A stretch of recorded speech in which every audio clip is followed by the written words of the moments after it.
Alrighty. Welcome to the PSBS as a PlayStation Position podcast. I'm your host, Code T. PS and Bye Boys. My co-host here is Edgerita Stubble is. Yes, and we are on episode 67? Yeah, 67. 67. Getting closer to 70. Gosh, man. And like this one in particular, it has been one that I'm looking forward to for a long time. You're looking into particularly episode 67. Yes, it's particularly 67 for maybe about like a year.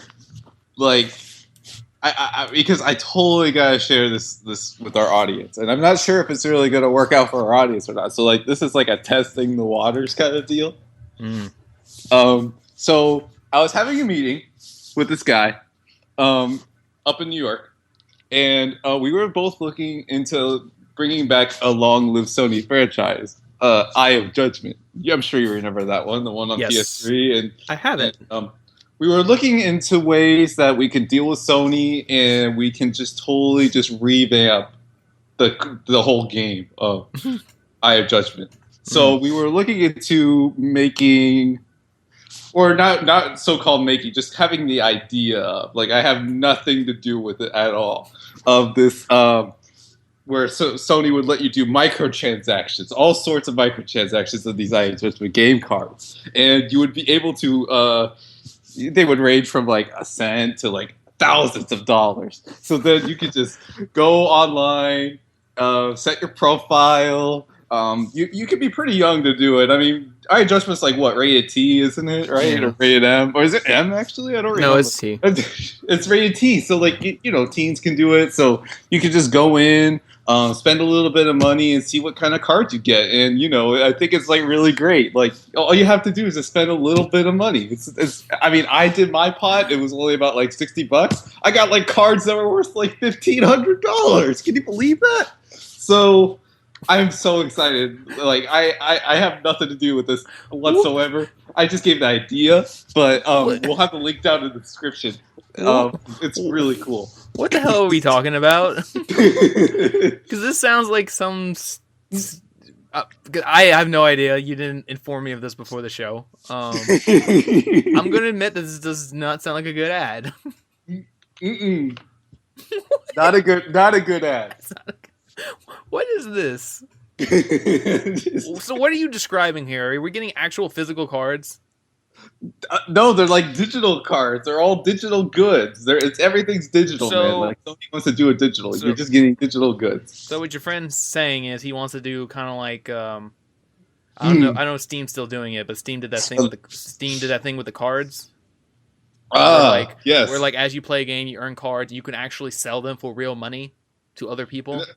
And they're also doing it with this game that it's kind of like Call of Duty. Well, not really. It's like a shooter game, and you're like shooting people. And you have like AK-47s too, and you can have all sorts of skins. I don't even remember what that game's called. So something about going somewhere. I don't know. Something about going somewhere. You go, and it was also released on PS3 before, but then it got no support. Yeah. But like, oh my gosh, like I am just so excited. Just totally, just go on this website.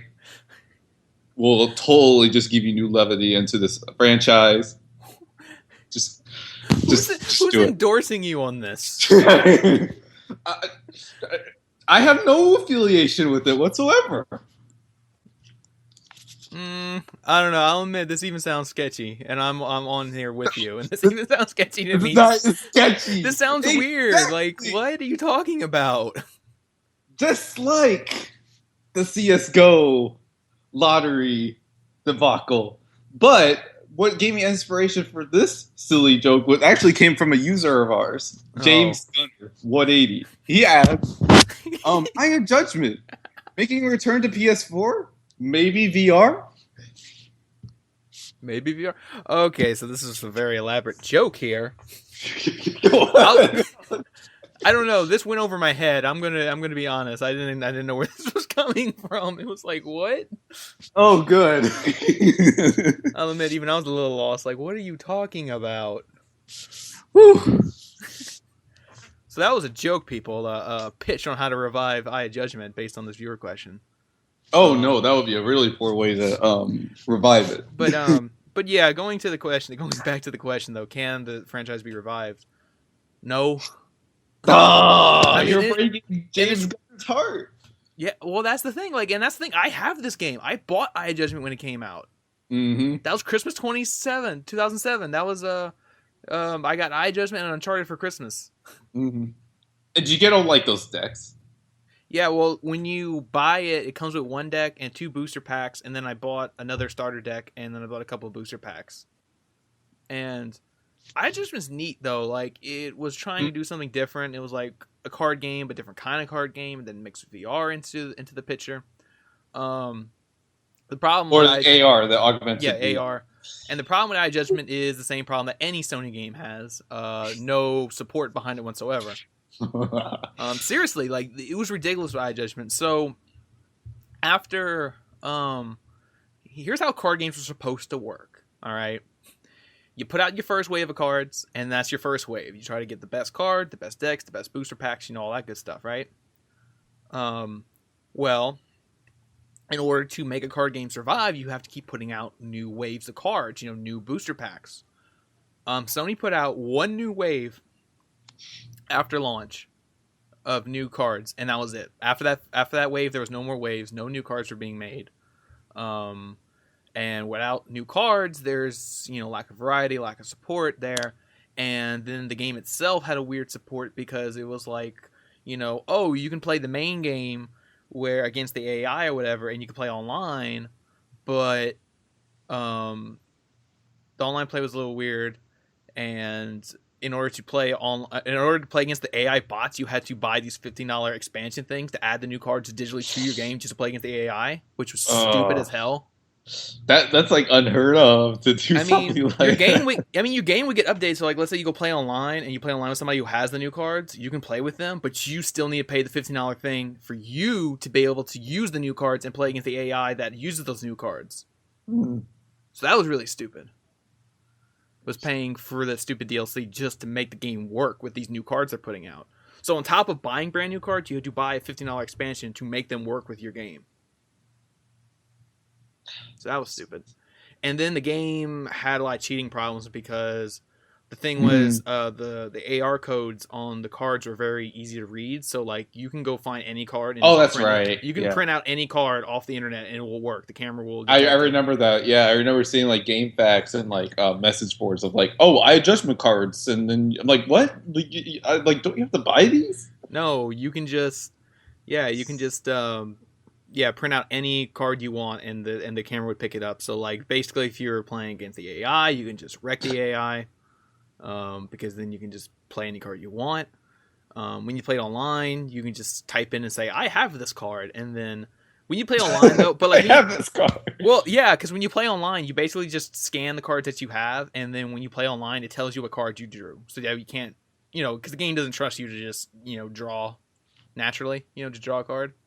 Yeah. So like it told you draw this card, so you have to like dig through your deck and find it. Mm-hmm. But like still, you can still scan in the best cards, just scan and say I have them, so they still pop up. Right. In online play. So there's this cheating thing. So there was that. So they tried to revive it and fix it because they did that Eye Judgment Legends, I think it was called, for PSP. Oh, the PSP. Can't forget that one. The PSP game where it had a story, had lore around the characters and the cards. They took out the whole camera system, so you just play it on the screen, Yeah. So that was them trying to like get around the cheating, get around the whole AR thing, and just present the game as is, but still didn't take off. I mean, there was no like DLC for it. There was no like new digital cards being added. There was no, whatever. So there's no support. Again, no support. So that's why I just didn't work out, and I just really don't see Sony going back to it because, I mean, unless they do a straight just digital only, approach, which is actually what a lot of games are doing right now. We're seeing that with Elder Scrolls card game. We're seeing Gwent as a card game. Hearthstone's doing really Yu-Gi-Oh! well. Yu-Gi-Oh's doing well as a digital card game on PlayStation. So I mean, if they want to try again, it would have to be all digital. Like they would not do a whole physical card game again and like put out cards at the stores and everything. Yeah, it seems to me like a very PlayStation experience kind of announcement if that would ever come to fruition. Yeah, I mean, okay. Let me work because I know my original answer was no in the original form, like no cards, no nothing. just maybe they'll bring it back as a digital thing, just to compete with this rise of digital card games. You know, like Gwent and the Elder Scrolls one and all that. Yu-Gi-Oh. Yu-Gi-Oh. Yep, Yu-Gi-Oh. But no Magic the Gathering on PS4. Not yet. They kept saying that, like, oh, Magic the Gathering is coming to PS4 eventually this fall or something. I think that's what they said. This fall is the current time frame for it. No Hearthstone either. No Hearthstone. I'm just staying on iPhone and PC for now. I always said it could come to Vita. Yeah. Oh shit. Come to Vita. Vita game. Blizzard, you love the Vita. You showed Diablo 3 running on remote play on the Vita. I'm trying to think if that would even be a system seller. My gut instinct to say yes, but the problem is, like, if you can play Hearthstone on your Vita, why not play it on your phone? Well, I mean, shoot. I mean, if Minecraft didn't sell Vitas. But at least the difference between Minecraft and Hearthstone is that, at least with Minecraft, you get that advantage of, like, I just want controls. Like, I want real analog sticks and buttons, to play Minecraft. Where Hearthstone is like, I don't really need the buttons. Like, the buttons aren't going to make this better. No. So it's not really a huge advantage to, like, I want to play Hearthstone just on my Vita. I don't want to play it on my phone.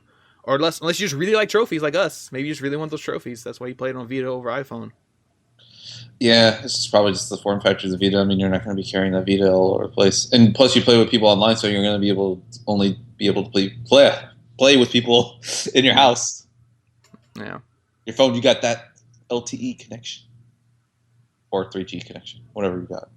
But, yeah, it's that. And I appreciate James Gunner's imagination. PSVR for Eye of Judgment? Holy crap. Yeah. Like I said, now that I've talked about it out loud, I think there's a slight chance if they just want to compete in that digital card market, but they would never go back to the physical cards. It would be just digital only. Yeah. So, yeah, we'll see. Yeah. That was good. Thank you, James Gunner, for also the inspiration for the joke. That long set up.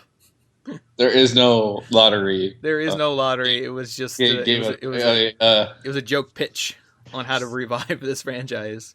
A joke pitch how to revive this franchise, and also a stab at something else that's been going on. But yeah, we also have 2 more questions, but we'll get to those soon. But what's been happening in the news this week? I mean, not much has happened in the PlayStation. It's not too much, but you do bringing up Eye Judgment. That was a good starting point because a lot of news this week deals with reviving games. Oh, okay. I guess different ways. I guess I already started it.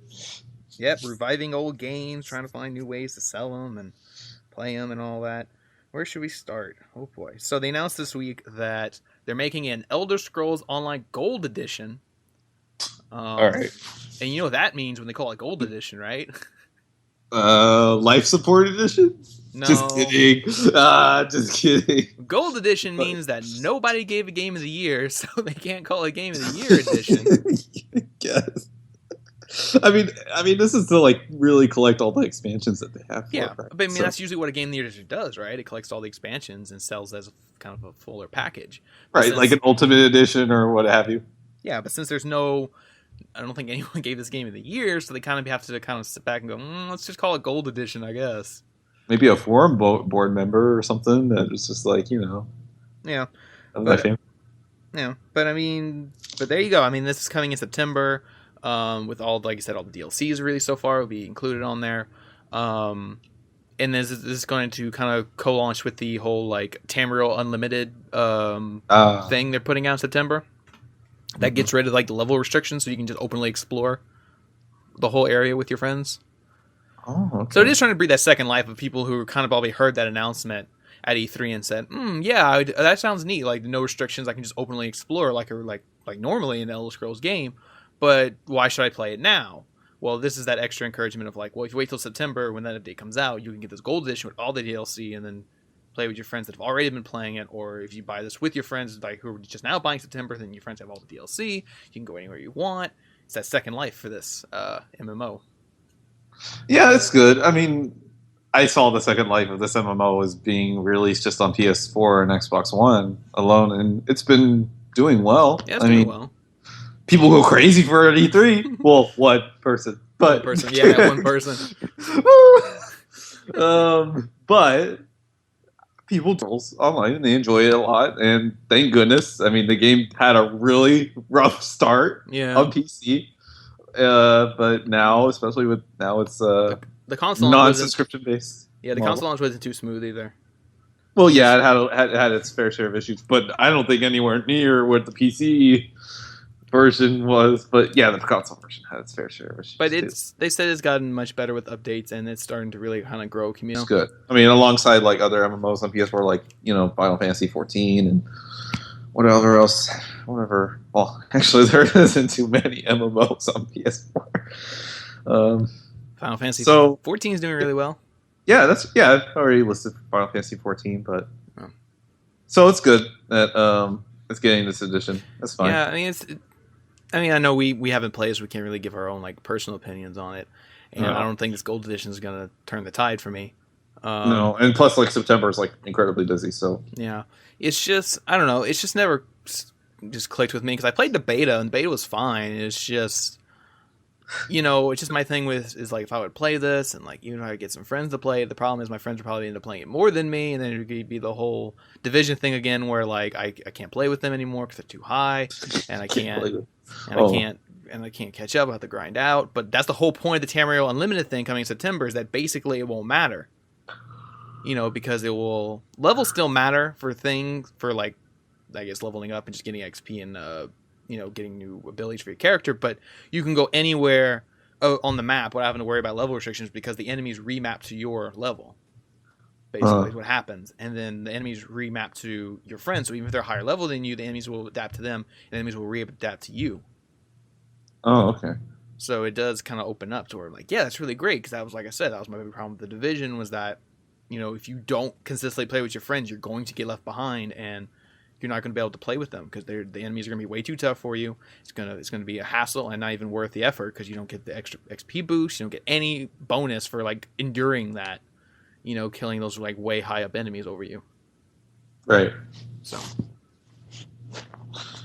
I mean, well, at least they're balancing it out for people, and especially since like this time of year is going to be so busy for games. People are not going to have the time. And, like Elder Scrolls Online is definitely one of those games that, and then it requires incredible time, dedication. And then on top of that, we got Elder Scrolls V Skyrim coming soon. Yeah, a month after this gold edition. So, if you're really dying for Elder Scrolls 6, well, one, you're going to have to wait an incredibly long time. And two, at least hopefully maybe this will keep you occupied in some way. Occupied. Yeah, I mean, because Elder Scrolls 6 is a little farther than you think. Yeah. So, gotta love it. But, it's fine. Yeah. Let's see what else. And other games coming back. Oh, Capcom announced today that Resident Evil 4 is coming to PS4 and Xbox One on August 30th. Yes. August 30th. I'll be in school, but I mean, that's cool, I guess. I mean, I'll probably wait for a sale for like. I wonder if they're gonna have like bundled all those re-released Resident Evil games on PS4 and just like maybe be like on a sale one day or something. Maybe, but this will cost $20 and it has all. For $20 to get your Resident Evil 4. Playing on your PS4, and it's gonna have all the content, all the little bonus content that's been released over the years for that game. We haven't seen the trophy list yet. That's a big contend because the PS3 version of Resident Evil 4 was notorious for having an awful trophy list. Awful trophy list, no platinum. While the Xbox 360 version got its 1,000 points. Yeah, so yeah, we're gonna be really disappointed if Resident Evil 4 doesn't have a platinum. Yeah, I'll be done. I mean, if 5 and 6, I mean, well, they've already had platinums from the start, but 4. Capcom, you will have to got to be kidding me if that game does not have a platinum trophy. I just want my platinum. I want to have a platinum. Wouldn't you say that you have a? Yeah, wouldn't you like to say that you have a platinum in Resident Evil 4? Like how I'd like to say I have a platinum in Jack X or Sonic Heroes. At least the great thing about this Resident Evil 4 is not just a PS2 and PS4, even though they could have easily done that. Yeah. Right?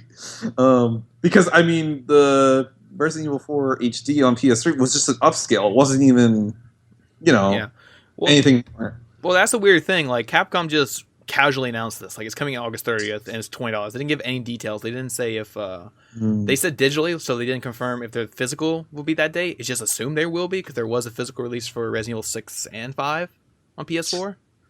So, I don't see... I don't see why they wouldn't do a physical release for Resident Evil 4 on PS4.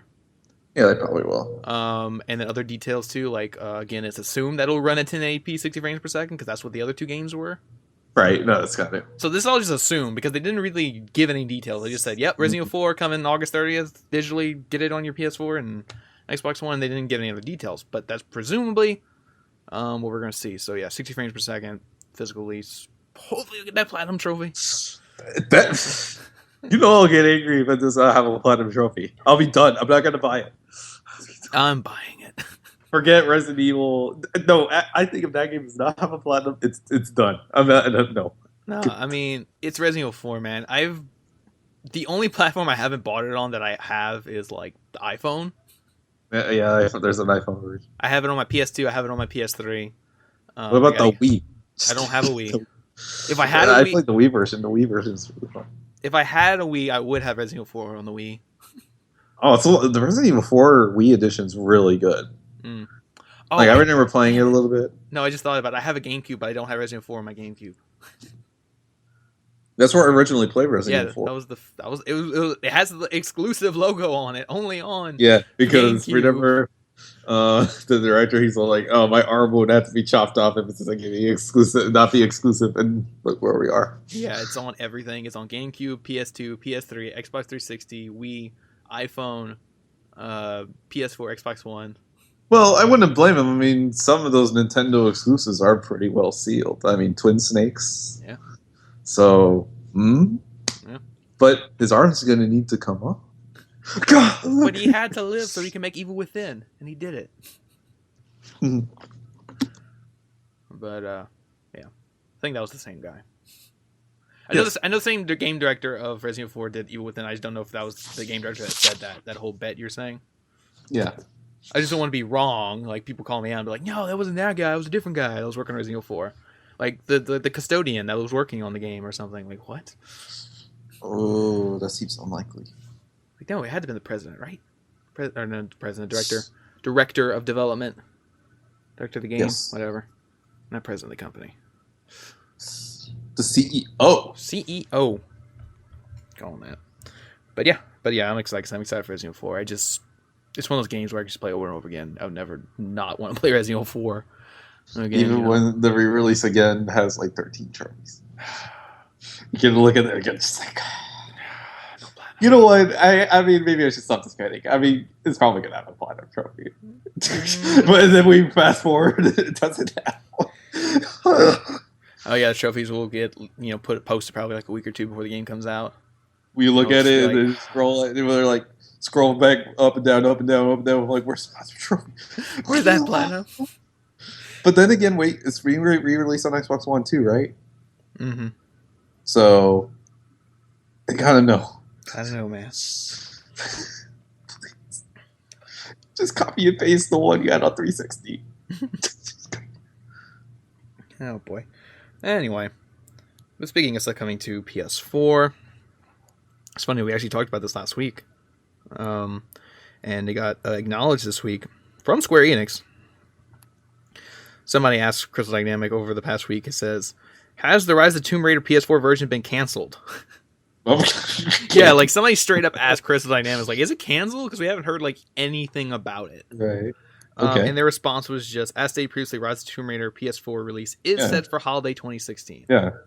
I mean, this isn't... Well, I wish they were maybe a little bit more transparent with that, yes, so I can understand maybe the confusion. That's why we tried to clarify it last week, because as we stated, people were like, oh, where was it at E3? Where was it at Sony's conference? Or anywhere at E3 to begin with? We were just like, no, they're not going to reward Square Enix for what they did. So, this is basically your confirmation right here. It is coming. Yeah. I mean, we talked about this in detail last week, but yeah, Sony's not going to take the time to, like you said, promote this game hugely on their platform when it was been on Xbox for a year. But it is, you gotta admit though, it is a little weird. We haven't got any kind of update. Like I said, maybe not from Sony directly, but from Square or Crystal Dynamics, just kind of promoting something for it, just to kind of remind people that the PS4 version is coming. I mean, and then we just assume that it's going to come with everything. But I mean, what's really to assume that that's the case? Yeah, I mean, yes, a year later, but I mean, has the DLC even been that big? Like, is it just like what, like challenge rooms or something? Like, is it anything like substantial?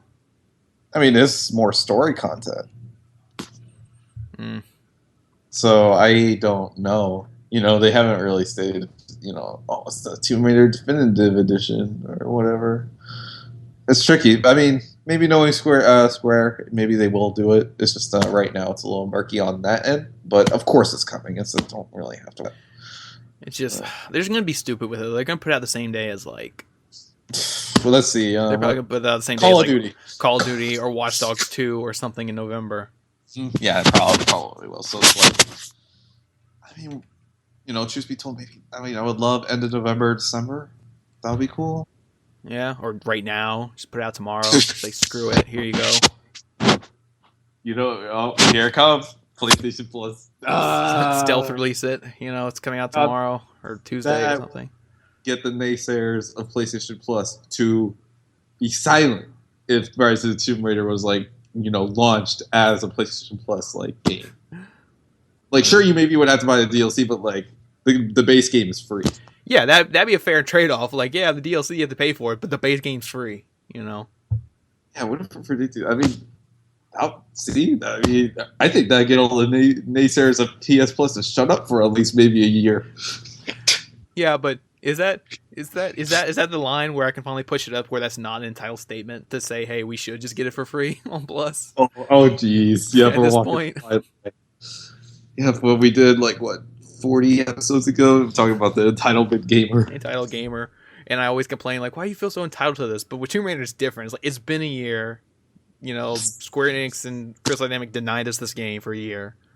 And it's just come on now. Sony doesn't really want to talk about it. Yeah, I mean, they can't even really justify charging us $60 for it at this point either. Especially if it doesn't the game is pretty cheap on Xbox One. Especially if it doesn't come with the DLC. If it doesn't come with the DLC, there's no way they can justify selling it for $60 and it not come with the DLC. Season Pass, I don't think it was that expensive either.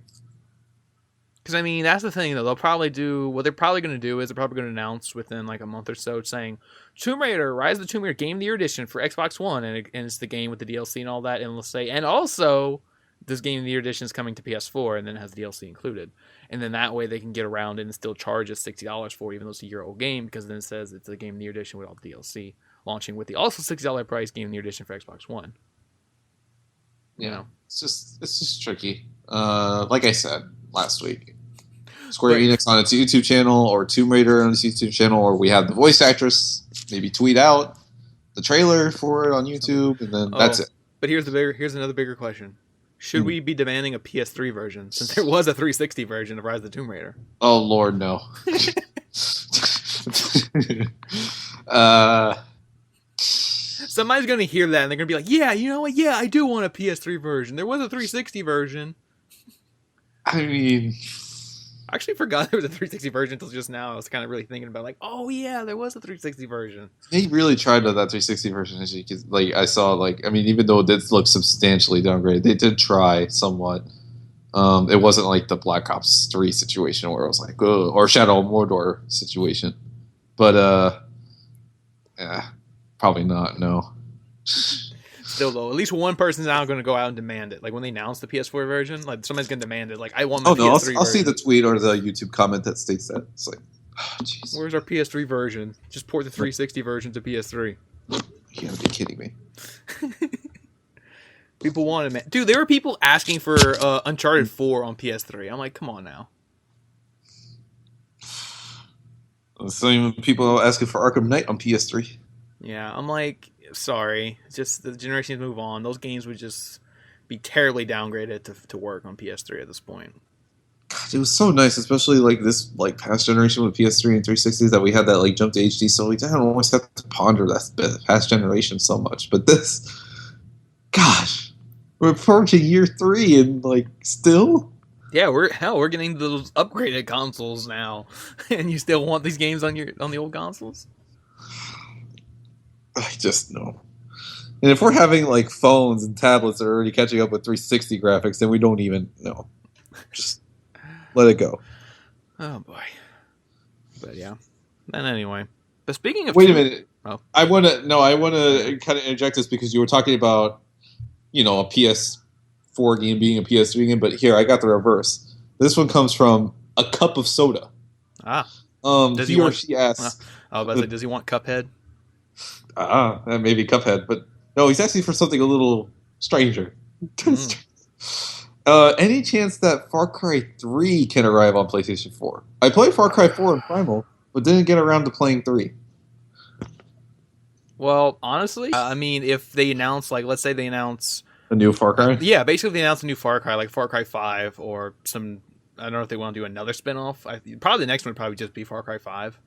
You know, like I can see them doing that, like doing like what they do at South Park and what Call of Duty's doing with Modern Warfare. Just be kind of like, hey, pre-order Far Cry 5 and get instant access to Far Cry 3 HD or remaster or whatever. Because Ubisoft really owes a lot of credit to that game because that's the game that really brought Far Cry up, like as a big franchise. And then just in general, all of its like first person or action adventure. I mean, yeah, Assassin's Creed, you can't forget Assassin's Creed, but just overall its whole, Ubisoft spiel of games, how it does things. Don't get me wrong. I know there's people out there that love Far Cry 1 and 2, especially 2, but those were kind of like, I don't want to say cult games, but kind of like in between a cult game and like a huge mainstream staple. You know what I mean? Yeah. It's kind of that in between. It wasn't until Far Cry 3 hit that, so the one that everyone was playing. That was the first one I really played and got into, and I just loved it. And then it kind of boosted that hype going into Far Cry 4, and then Far Cry 4 was good, but not as good as 3. And they're probably something different, but yeah, I could see that happening. Like if they announced a new Far Cry game or something, and it could be like a remaster thing. Far Cry 3 could see an arrival on PS4. Now, my suggested solution to this PlayStation Now, but isn't it already on PlayStation Now? Yeah. So yeah, you can do that if you so desperately want to.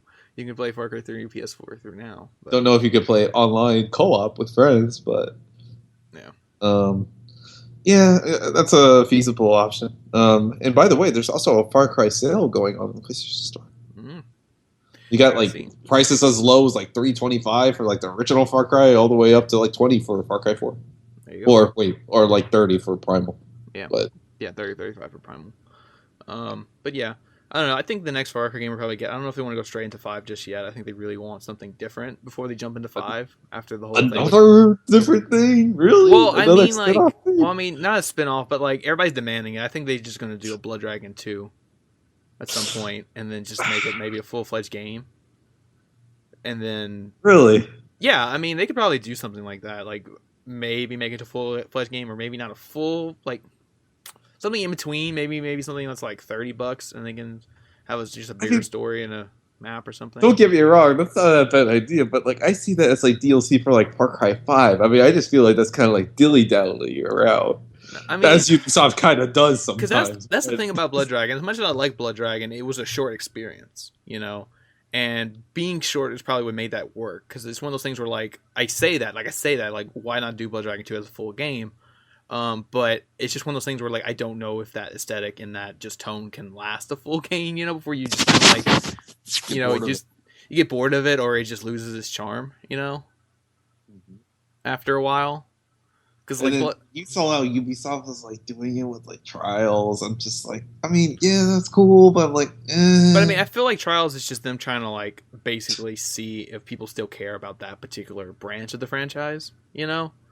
Kind of like showing, hey, look, we still are doing something with it, and they see the audience kind of react to it, and like the overall reaction to Trials Trials of Blood Dragon was, hey, where's Blood Dragon 2? Like that was the whole response basically to that game.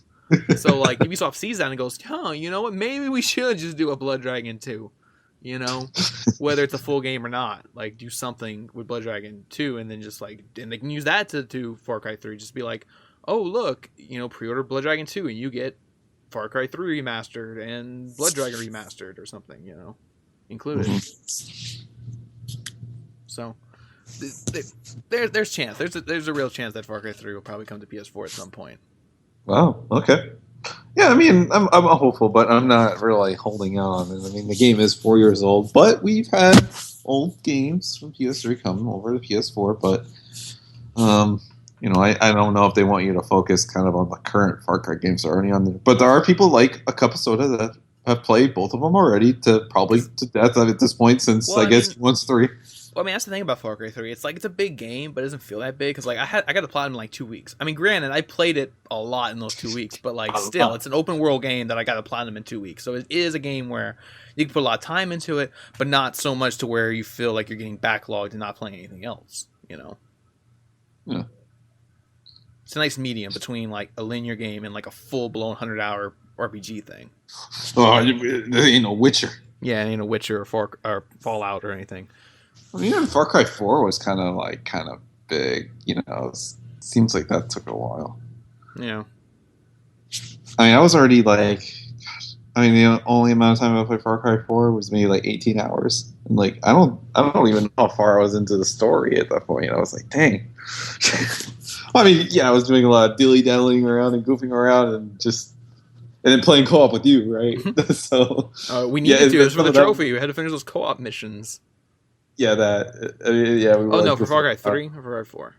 Oh no, for Far Cry 4. Yeah, Far Cry 4 we messed around in co-op, but Far Cry 3 there was a co-op mode that we played it. We played it. We had to play because it was for the platinum. Finish those co-op. Far Cry 4's co-op was like really good. Like when we played that together, fun. It was seamless, just mess around. And in the main map, it wasn't like a separate thing like it was in 3. Granted, you had to be like together, which is good. I mean, you didn't want to be like separate. Like, I'm on the other side of the map. Yeah, like, what's the point? Like, I want to play with my friend, but I want to play over here, and he's going to play over there. Well, shoot, you didn't get nowhere in GTA Online. Yeah, so it's good that you kind of have like a tether to each other. I just remember just like, you know, driving around, we were like scared of like the end. Oh my god, dude, I need that game again. You can play it. That game like bring a smile to my face. I always like just like mess with driving around and just like getting hit by like random animals that like scare the crap out of me, and you're like, whoa, boo! That game was fun. Yeah, Far Cry 4. I mean, for some people give a crap, but that's a good game. Oh yeah, I never said it wasn't a good game. I just said it wasn't as interesting as Far Cry 3. It didn't grab my attention. Yeah, it's just like its story isn't like all there, but like I think like in terms of gameplay, it's probably like better than 3. So, you know, you still got the wingsuit, you got the little paraglider thing and whatnot. It's so much fun. You got the rope. Oh wait a minute, you got the rope in the but different kind of rope. You got the grappling hook. You know I love my grappling hook. Yeah. But yeah. Anyway, so there's that. Answer that question thoroughly. But anyway, I don't know what was I gonna say. Yeah, we were talking about Tomb Raider, but it also in Tomb Raider related news. It was announced today the release date for the new rebooted Tomb Raider movie. Mm-hmm. Coming March 18th, I believe, or 16th. Let me load it up real quick. March 16th, 2018. Oh, it's a little far. That's a year and a half away, or a little more than that. I think we're all the way halfway to March 2017. So, yeah. I mean, this is weird because I mean, it's something we've talked about over the past couple episodes. This whole like, can video game movies be good again, or start being good? Right. We just haven't got it yet. Well, we're in that position, even though we're already more than halfway through the year. We got 2 duds. Well, 3 duds and I don't know. Would Angry Birds consider a dud? Probably.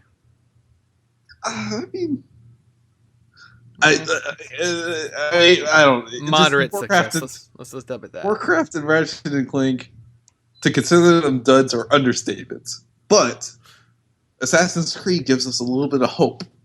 I know, but it's just so weird because at the beginning of this year we were so hopeful for Warcraft, and just well, when did I don't even remember when my skepticism for Warcraft started settling in. But I think it was after that dubstep trailer or whatever it was.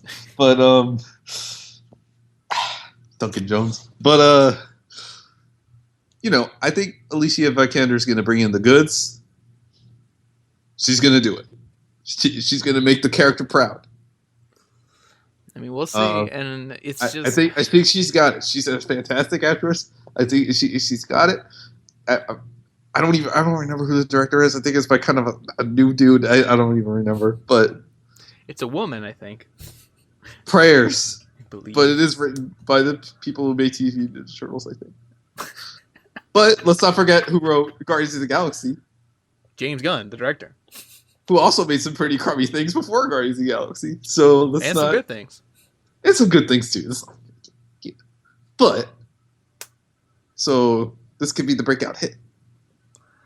We'll see. I mean, well, already I don't know if I've ever said on the show, but you know who I was wanting to cast as Lara Croft, but you know. Well, I mean, of course, it's just things that make too much sense. They just can't seem to happen. But Alicia Vikander, she has the star power name.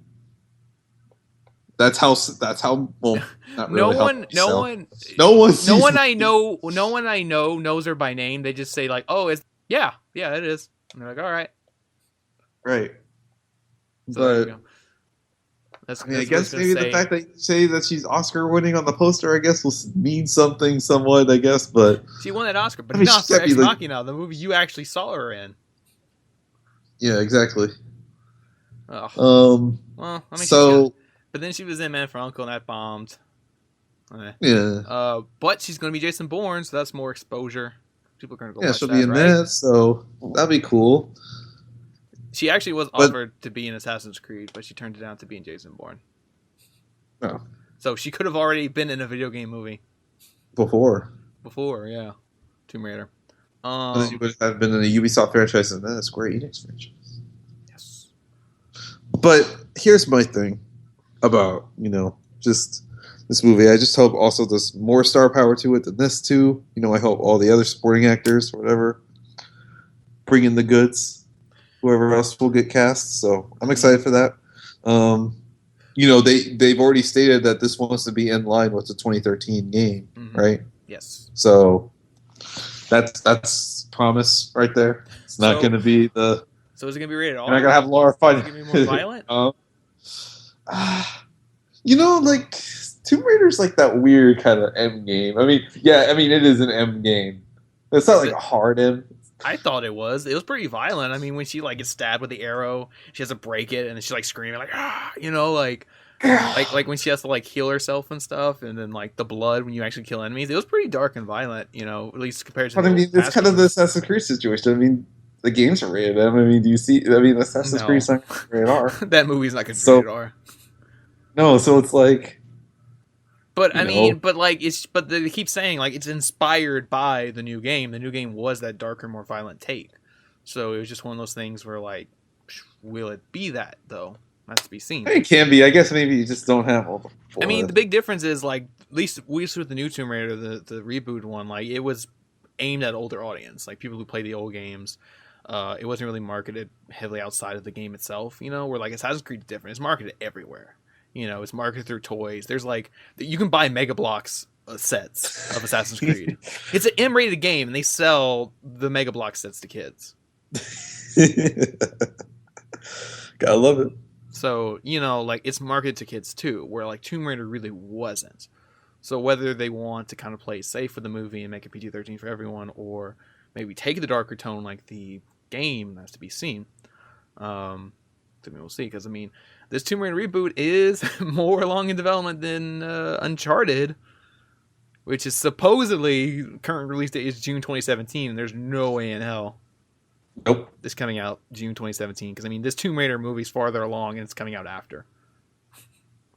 Well, it's probably going to be Drake to the punch. Yeah, probably so. But at least Drake has more new games. It's more games, man.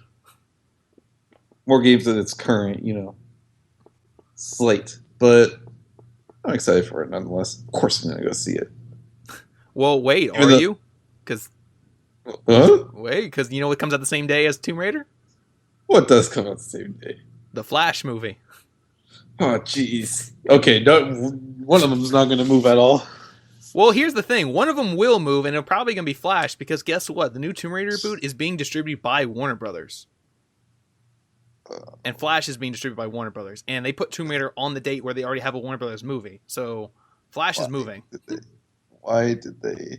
Well, yeah, because with all the production troubles of Flash, that's been going on. So, I mean, with the new director, so, they got to give it some more time. Because Warner Brothers wouldn't put a Warner Brothers movie on a Warner Brothers movie and not move it, so Flash is moving. I'm like, man, and I thought Disney was bad. It's where is Flash moving? Forward and back? Who knows? you know, WB has yet to find their really runaway success story this year, or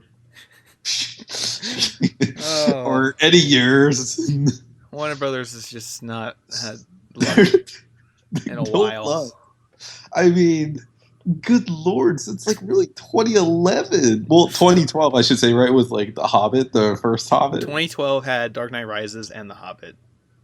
But like other than that, like everything else has like either or like has done well but hasn't met their expectations, or just bombed. I mean, yeah, bombing, and I mean, the only like surefire hit I think they have like coming up really is Fantastic Beasts. Of right? course. Like, well, I mean, Tarzan wasn't it, but I mean, Fantastic Beasts should be good, right? Quality, should be good. I mean, considering how Tarzan turned out, I mean, one had to be sacrificed for the other. Yeah, but actually, it's weird because like I've actually been hearing people that have seen Tarzan, they actually really like it. Yeah, well, that movie's been getting a better audience reception than a critic reception. Yeah, so I mean, it has an A cinema score. Yeah, they even show it in the commercials on TV. They're like A cinema score, and they show all these like Twitter reviews. I'm like, oh, that is not good when you're showing just Twitter reviews in your commercials. But I mean, even though as silly as it is, and I know, but I mean, I guess that's gotta be saying something, right? Yeah, I mean, we'll see. I mean, people enjoy it. Yeah, not for some reason. I mean, it has some reason for what it is. It's got a good cast. I mean, maybe I kind of judged it a bit harshly. I mean, still those visual effects don't look even up to par for today's standards. But that's probably why they're not showing any of the beasts and Fantastic Beasts where to find them, because they don't want to like show any like unfinished CGI and people freak the hell out. Oh yeah, I know. Yeah, that is a little concerning. And they had a second trailer, right? They had a second trailer. They showed the movie is called Fantastic Beasts, and we have not seen a single beast in any of the trailers yet. Maybe they really want you. This is part of the intrigue, man. That's why they get you back. It's where to find them, so we haven't found them yet. We have to find them. You just find them at the very end of the movie. Yeah, there they are. So yeah, I mean, Warner Brothers needs hits. So Batman vs Superman was a hit, but wasn't a hit on all fronts. Or should I say, it wasn't in the hit. It wasn't a hit where it needed to count. Yeah. But I mean, obviously, I'm not saying that. Well, it's not that they have more confidence in Tomb Raider. It's just Tomb Raider, I guess, is. I mean, it depends on where they move Flash. They move it forward or back. Depends on where they want to put it, because obviously they're prioritizing Tomb Raider to take that spot. Oh, it had to be back. I mean, with the production troubles that's been having. Yeah, losing director and all that. So yeah, it probably has to be pushed back, probably to summer 2018. I feel like most of these DC movies on the slate are going to be pushed. Yeah. That's why I'm like, with Batman 2020, you'll see that movie. Batman just takes everyone's spot. They fast tracked the hell out of that movie. Well, I mean, it seemed like they were trying to, but Ben Affleck's not happy with it. They fast tracked his other movie. They fast tracked his other movie by 9 freaking months. They did? Yeah, his what's it called? Live by Night or Live. Yeah, that was supposed to come out like next October. They pushed it all the way up to this January. January. Oh. Well, they haven't announced. Well, they haven't announced if they're doing December limited. Wait. The Revenant kind of deal. Yeah, they haven't announced if they're going to do that yet or not. But I mean, they must have some confidence with this movie if they're bumping it up, almost an entire year. Yeah. Or unless they just really want Ben Affleck to be done with this movie so he can do Batman. Like, just stop it. Just stop working on it. Stop editing it. Stop directing it. Just put this damn thing out so you can work on Batman. Yeah, that'd be quite a shame for his follow-up to Argo just be kind of a rushed movie. Because they just really want him to focus on Batman. Like, just put it down. Just come work on Batman. But that still gets me excited because I really don't have any doubt that this Batman movie would not be good. So I'm excited for it. I mean, I agree with them. I just think some things just need to fall into place for it to, be good, be actually good. Because, a lot of the stuff is on paper where it needs to be good. So if it needs more time, it does need more time. Yep. Anyway, let's get back to the game news. As you can see, there wasn't really much this week. Yeah, it wasn't too much. We got a little at least PlayStation related. I mean, there was a lot of other things outside. Stuff on Nintendo and CS:GO, but Nothing really in the PlayStation. A lot of Go's this week. Pokemon Go came out this week too. A garbage game. Absolute garbage game. But anyway. But what about games that never have come out? Ooh. A report came out this week saying that back in 2008, Activision was actually considering a Call of Duty Roman Wars game. Talk about going way back. Way back. So this game was basically going to play a little like that game, Rise, or what was it, Xbox game? Yeah, with the Y or whatever. Where like there's going to be a third-person action where you can do sword stuff, but there will also be first-person sections where you can be in first person wielding the sword and shield, fighting against other armies and stuff. Another bold, different direction. But then later in the weeks, Activision clarified that, saying that was never... It was a pitch, but it was never like fully in consideration. Like they were never actually going to like consider making it. Basically, it was just a pitch. It's like you can always have like a million different things pitched. Like yeah. Oh, let's have it set in space. Oh. Yeah. That was probably something that some guy pitched maybe like 5 years ago, and Activision said, "Nah, screw that. That's stupid." And then here we are. But then once we got. So, I wonder what next year's Call of Duty is going to be. Well, that was pitched like a long time. Yeah, I want like just a Call of Duty that's just like set like in like a Predator style like forest, and you're just like totally just. Yeah. Like I want my like Black Ops like Navy SEAL kind of game. SOCOM? Huh? What? Oh, I missed you. Yeah. But I mean, this would have been a very different direction for Call of Duty to go, and at least it would have been. Well, back in 2008, it would have been something different. Nowadays, it's not as different because we've already, like I said, we got Rise, we got For Honor coming. Assassin's Creed's already kind of dealt with kind of that kind of combat and different time period or whatever. But I don't know, like if this would have came out back in 2008, that would have been something different, you know. It would have been strange. I mean, that's the follow up to Modern Warfare. I mean, at least the follow up to Modern Warfare was at least, kind of made sense. I mean, now we're in the modern times. Now we go back. Go back to Roman Warfare. I mean, and despite its multiplayer now just being in complete shambles and broken, Modern War is a really good game. And it took some time to grow on me, especially its campaign. But I don't know if it would have released in 2008 or if it was just pitched in 2008. Because this was pitched in 2008 and got picked up, then it probably wouldn't have came out until at least 2010. Yeah. Which Call of Duty was 2010? Modern Warfare 2? Nope, Black Ops. Black Ops? So it could have replaced Black Ops and been like the franchise instead of Black Ops. Yeah, maybe. But then probably Treyarch was maybe already planning something about Black Ops already.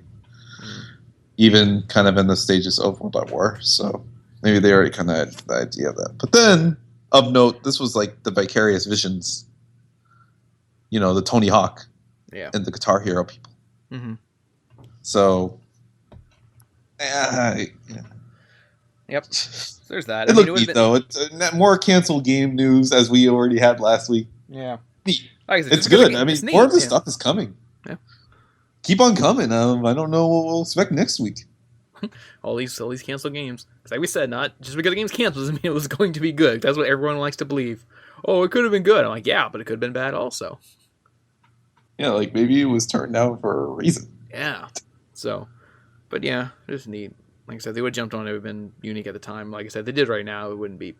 I mean, it would still be a huge left turn if they did do this like next year or two. Would do this with Call of Duty, but other than that, like it wouldn't be that big of a like new thing. Because like I said, we've already got games like For Honor and Rise already kind of come out and do that. It's and God of War to a certain extent. Ares, which is also on sale this week. Yeah, you can get that game for like $8, the PS4 version. So yeah, get you ready for that God of War 4. Yeah, no, it's weird now. Like I was in the mood like ever since I saw the God of War 4 footage, and now I'm like, I was going to my like checkout box. I'm like, as I was about to press the X button and then add funds to my wallet, I'm like, do I really need this? Because like, I need to like at least finish Beyond Two Souls before the summer is done. I'm like, it's like a game I've already played like 2 years ago, and I'm like, is it gonna look that much? And you said it did it, and I'm like, yeah, and I'm like, I mean, it'd be nice if somebody's PS4, but I'm like, do I really need this? So then I bought like Amplitude instead because it's something new. Yeah. It's been fun, but Yeah, Amplitude's great. at least a really good sale has been going on in the PlayStation Store right now. So go check it out. Mhm. Yeah, God of War is also there. So in case you haven't played 3, like so many people have, or you saw that God of War trailer and you're all like, oh my god. Well, even though you're gonna get something radically different, but yeah, at least God of War's on sale. But yeah, I probably maybe won't be picking up God of War 3 remastered. I was like set in the mood. Like I swear, if that like E3 sale was like hot on the heels, I probably would have bought it. But now I'm like, Eh. maybe I don't really need it. I'm like, I don't know if I'll platinum it and even beat it again. Yeah, it's a process.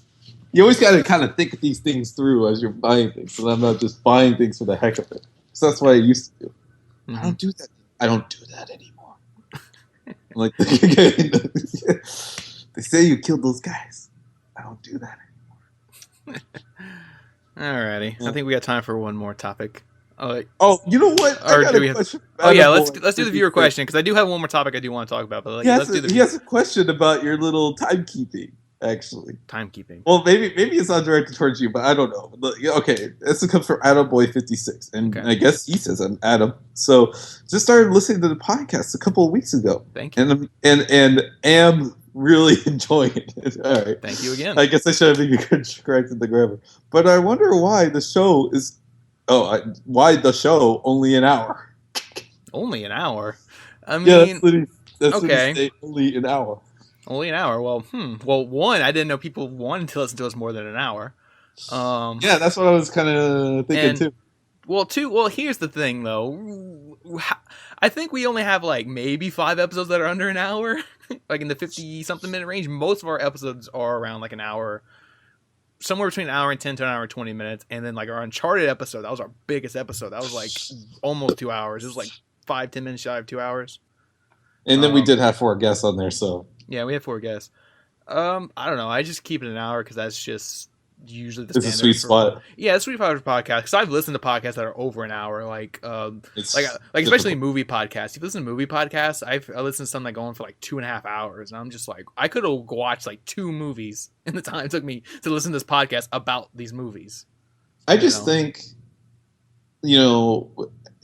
it's all case by case basis, especially with people in their day to day lives. But for me, when I listen to podcasts, if I see one that's like over at least maybe an hour and a half, I'm going to find that very difficult to like actually get through straight ahead. Like I would have to like pause it a lot and like do what I need to do and then unpause it and then go back. And then there are times where like I lose my spot for some reason. The silly podcast app on my phone doesn't like properly work, and then or like if I listen to it on YouTube or whatever, I'm just like So, at first maybe I was a little close to the hour, but I mean we wrap up at like around an hour, and then we maybe go like a little ahead, not like so much so where it's like an hour and 30. Yeah, but it depends on the week. But I do agree that an hour is good because I think it's manageable and also respectful. We're not freaking Ubisoft over here. It's conferences. So, yeah. I mean, yeah. We gotta get you. And then of course, some weeks there's just not enough news to really go over an hour. Or at least like extremely into like a 2-hour show or anything. This is kind of an instance this week, at least in the PlayStation news. Yeah. There was plenty. There's a plethora of other things in other outlets this week, but we're mostly a PlayStation podcast, so mostly PlayStation podcast. Obviously, we touched on other things, as you can see from this episode. We touched on more video game movies, and because it's an important thing that's going to be happening, and hopefully, if it's a rise of it or just video game movies are important, like to talk about in the context of games because it does progress the industry forward. Like how comic book movies progress comic books forward. Like comic book sales go up because the movies are doing well. Video games are already selling well enough, but like they would go up with the rise of movies too. Yeah, like if Tomb Raider was like a runaway success, or like Assassin's Creed, well, Assassin's Creed's been a little bit on the down, but maybe this movie would kind of spike up interest again. It's just. Well, I mean, I don't know if I saw Warcraft spike any sales, but well, there was a new Warcraft expansion. I think that was released around the time of the movie. But that's always going to sell well, right? Yeah, exactly. Even though, well, I mean, who's to say Warcraft is still the best, it's the most active MMO out there. Mm-mm. So, you know, So yeah. as we said, you keep an hour. But what was the last thing? One last topic. We'll go over an hour. Yeah, we're gonna go over an hour. Oh god, it's like I don't even know if I want to like. I don't know how deep I want to go into this, but I just have to acknowledge it because it's pretty big. Oh, what's big? So it was announced today or yesterday that the game Evolve is going free to play. Now, Yes. Evolve is a game I have defended over the years. Over the years. It's been it hasn't been 2. It's been a year and a half. So that's year. Like, I don't know if I can put it as plural. Like, are you really like one and a half is plural, right? Like, pretty sure 1.5 is plural, so I can say years. Well, yeah, 1.5 years. Yeah, 1.5 years. There you go. So that's years, plural. But you're making it sound like over the years, over like years. 5. This cult classic that's been out for 5 years. You know, no, it's been a year and a half. I've defended it over that time, and now it's taking a new what they're calling stage 2 of the game. Stage up. Stage 2 because no, it ties in with the game because the monster goes stage 1, stage 2, stage 3. Oh my god. So yeah, I mean it ties in with the monster. But anyway, so let me give you some more info on this for if you don't know the full context of this. So they announced that's going to free to play. Right now it's only free to play on PC. They said once that's fully released and down packed, they're going to move on to consoles and make the console version free to play. And they said by making it free to play, you'll be able to play it. They'll swap out hunters for like 1 week you play these hunters and another week you play these hunters. But then, of course, if you want to buy them, you can have full access to them whenever. There's going to be a new in-game currency that can be unlocked through doing daily challenges, playing consecutive days, consecutive matches. There'll be new tweaks to the gameplay with the current hunters. And they said once the free-to-play version comes out too, they said all the content will be purchasable with the in-game currency. The new silver. So like all the hunters and skins and all that can be bought with in-game currency that you earn through playing. Okay, that tidbit I didn't see. So basically now like the microtransactions is just a fast track. Yeah, like they'll be there to fast track it, but like all of it can still be unlocked in game. Okay, so that's good. I mean, my qualms are the ridiculous sums and the amount of microtransactions, but that's good. Yeah, there we go. Because that was the thing. Like, quote. This is an actual quote from Turtle Rock. Turtle Rock says, "After the shitstorm we received for the DLC, that was their words. No kidding. They used the word shitstorm. They said after the shitstorm we received for DLC, we are now approaching a new." Format to releasing our game and allowing all DLC to be either purchased or purchased with real money or with in-game currency that can be earned through natural gameplay.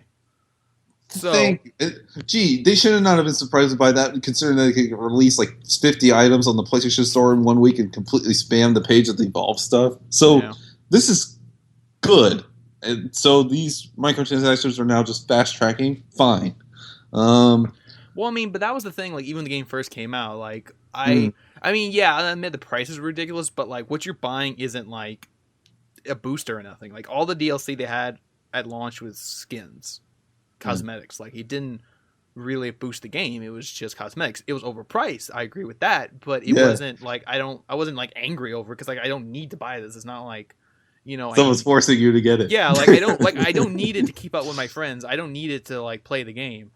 Yeah, I mean, I understand that, I don't understand. I mean, yeah, I completely understand where you don't understand the mentality of getting angry over something that you don't even have to pay for. That doesn't even really remotely affect the game. Yeah. I mean, it is just weapon skins, but I mean, I'll agree. I mean, their egregious approach to the DLC in Evolve either way was atrocious. I think it was just awful. I mean, other games still do it really poorly on the PSN. Every week we get like some sort of game out there that I haven't even heard of. Gets like a whole page or two of DLC that's just even possibly worse than Evolve. So I'm glad that they listened, and I'm glad that they did it. But I'm not really sure where this is going to get them because I mean, if we got to be honest, Evolve didn't take off. It really didn't. It sold really well. It sold well. It just didn't hold that audience. No, it didn't. That's the problem. I mean, it's even worse than the Titanfall situation, or Halo, whatever.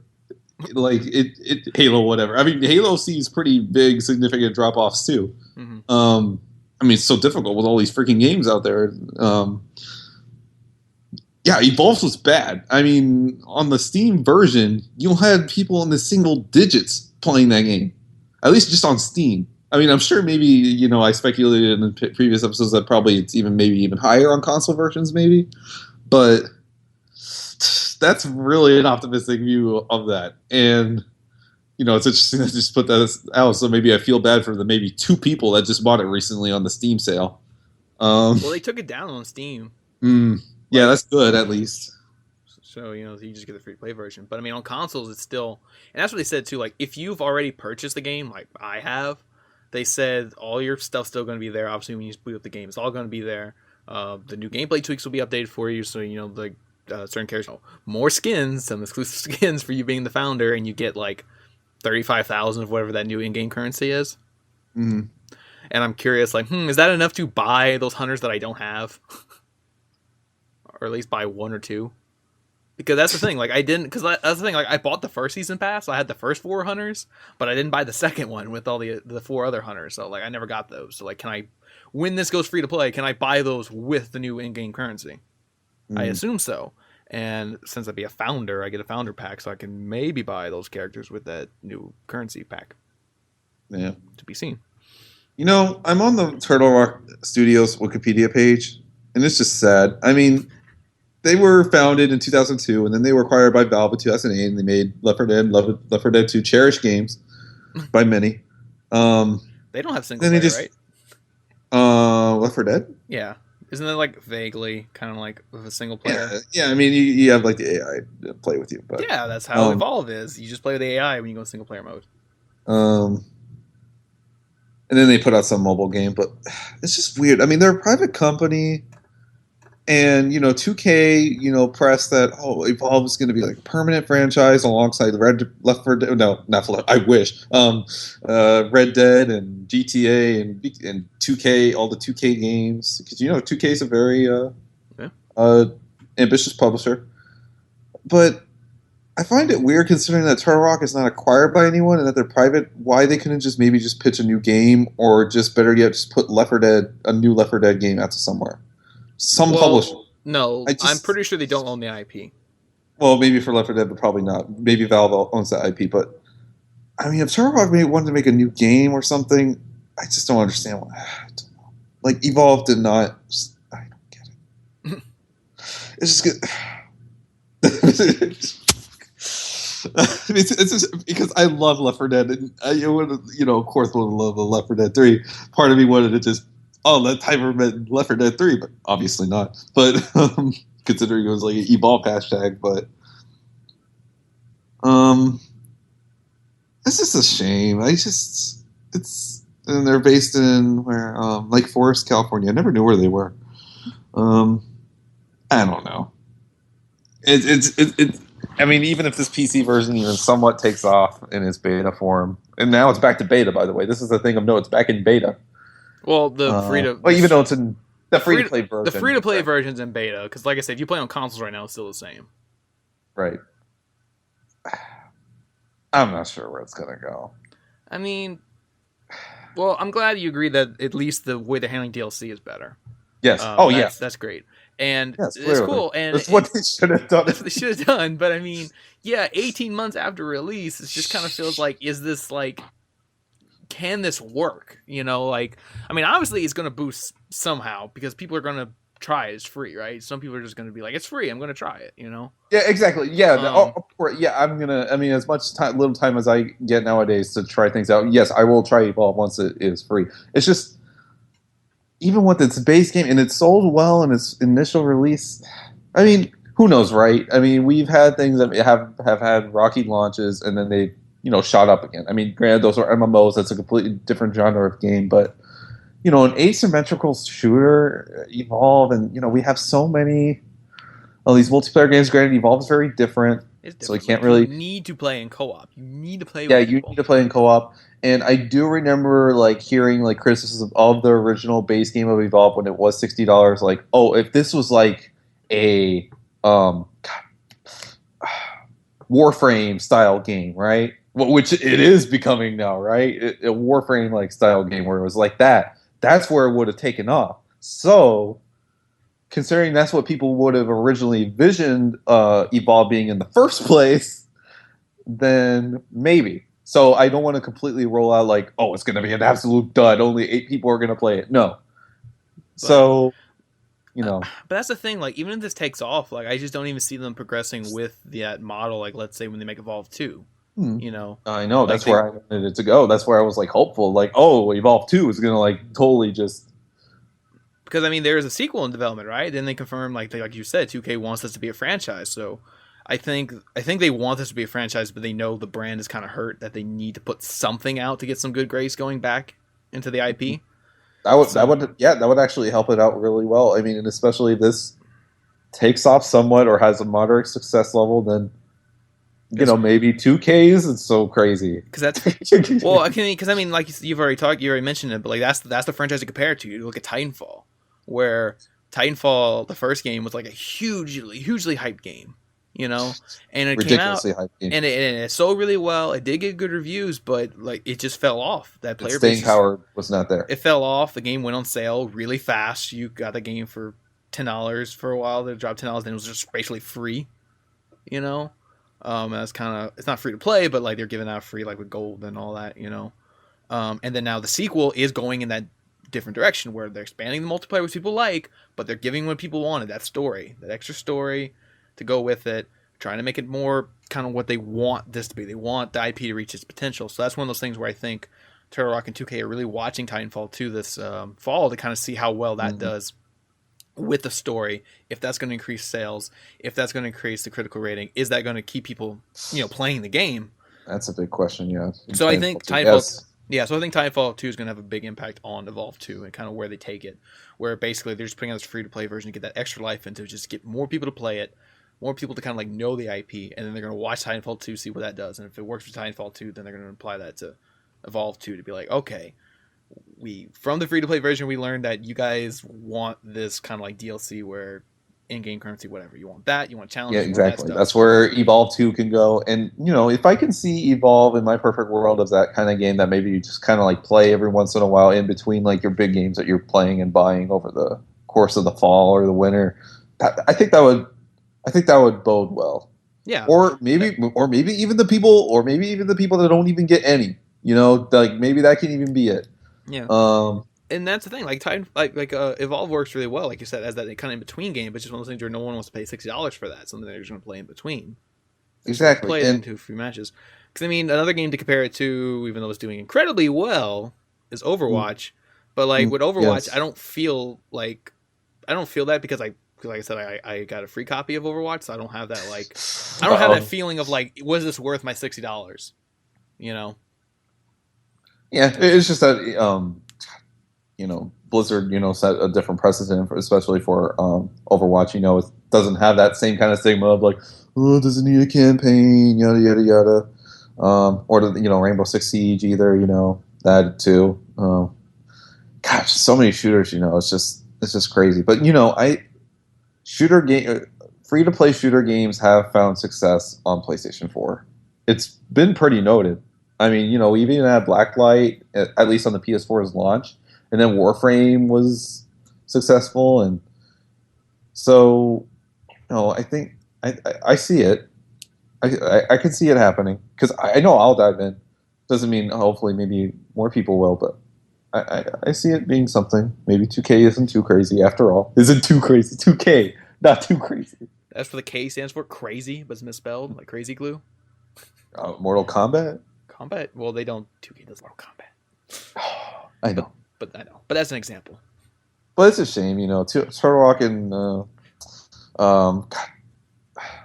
Titanfall Studio, Respawn Entertainment, both such talented studios, and it would just be kind of a shame that if they have these IPs that kind of are duds. I just hope that But with the added levity boost of a new platform for PlayStation for Titanfall, so I hope that adds something to it, and we'll see. It's we've already questioned Titanfall 2's success already, so once we get closer to it, we'll maybe start questioning it some more. So we'll see.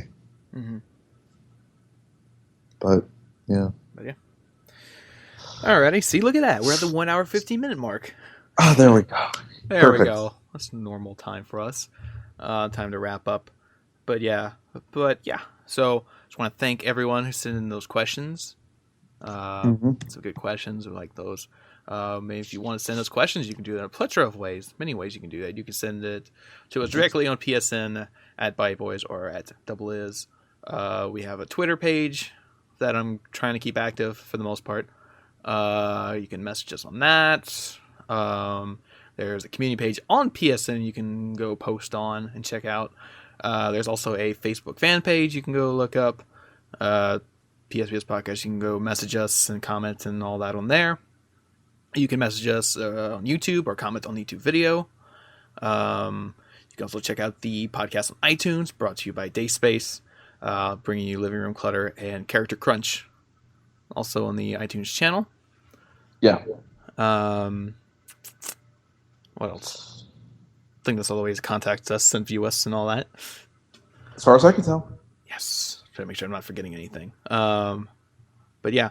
But with that, this has been the PSBS episode 67. I'm your host, Coach T, PSN ByteBoys. My coach here is Andrew Arenas, Double Is. Everyone stay safe. Have fun. Ooh, sorry for the tag. I will not be here this next week. I'm going out camping. That's not a joke. This is not a joke. That is not a joke. That is for real. That is real. It's for reals, man. I know it's putting tags in the beginning or the end, but that is real. I will see how the news goes next week. Like, if it's kind of a slow week, I might just take the week off too. I'm hoping that it's a slow week because where I'm going is probably going to have no connection. So yeah. Yes. So there may or may not be an episode next week. I'll see. If there's like a crap ton of news, then I'm going to be like, crap, I need to do an episode. I need to get the news out, and I'll find somebody, guest host or something. But I'll see. I'll see based on the news flow. So, But thanks for listening to this episode. Like I said, have fun. I don't think there's any new games this week. Last week to play. I know this coming week, Song of the Deep comes out. Yeah, and actually, even though I'm a little concerned about no copies have been distributed, it seems like, but actually, I've been hearing really good things. Yeah, I'm actually gonna be picking it up this week. Cool. So and you can get some impressions of it. Yeah, like I said, if we have an episode next week, we'll see. Do I do a whole episode of just me talking about Song of the Deep? Like, this game was so cool, and did this submarine, and I listened to the Beatles while playing it. Oh. Yeah. I could do that. Just load up the media player or something. Yeah. But anyway, so like I said, episode 67. Thank you for listening, and hopefully we'll see you guys next week. Like I sincerely mean it. Like I don't even know if we're gonna be back next week. But we'll see. But anyway, that's it. And